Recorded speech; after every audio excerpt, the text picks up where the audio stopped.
Amincin Allah ya tabbata ga wadda tunaninta ke hana ni bacci a cikin dare, wadda zuciya ke bege a cikin safiya da maraice. Da tunaninki na kwana, da shi na tashi gimbiyata. Ina son ki, ina ƙaunar ki, ina cikin kewarki.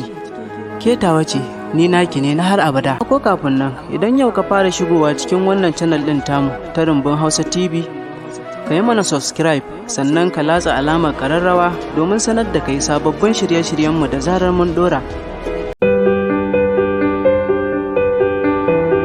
Zan iya ba da komai nawa domin samun farin cikinki, saboda ganin far'arki yana ƙara min ƙwarin gwiwa da samun nutsuwa a cikin rayuwata.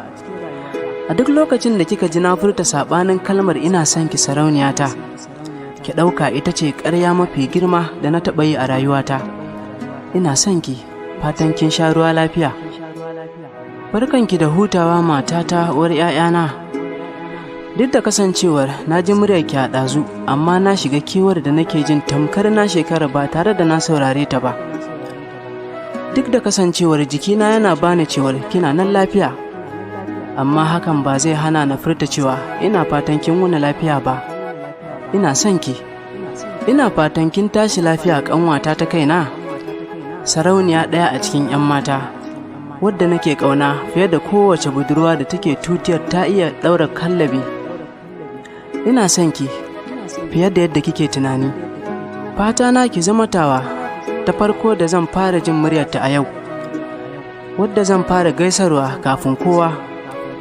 Duk da hakan bai samu ba, ina fatan na zama na farko da zan ce miki barka da safiya. Amincin Allah ya tabbata ga wadda tunaninta ke hana ni bacci a cikin dare, wadda zuciya ke bege a cikin safiya da maraice. Da tunaninki na kwana, da shi na tashi gimbiyata. Ina son ki, ina ƙaunar ki, ina cikin kewarki. Ketawa ce, ni naki ne na har abada. Ina son ki sarauniyata, har yau ban samu wata 'ya mace a cikin 'yan matan duniya da nake jin santa a cikin zuciyata ba, kwatankwacin irin naki. Ke ce ɗaya tilo a cikin zuciyata, ko da a ce muna tare ko ba ma tare, babu wani so makamancin naki a tare da ni. Ina son ki. Ina son ki gimbiyata Fatima. Ina ƙara tabbatar da hakan ne ta yadda idan na ji muryarki ko na ganki nake shiga cikin farin ciki mara misaltuwa. Ba ki da makamanciya a wurina, ki kwana lafiya.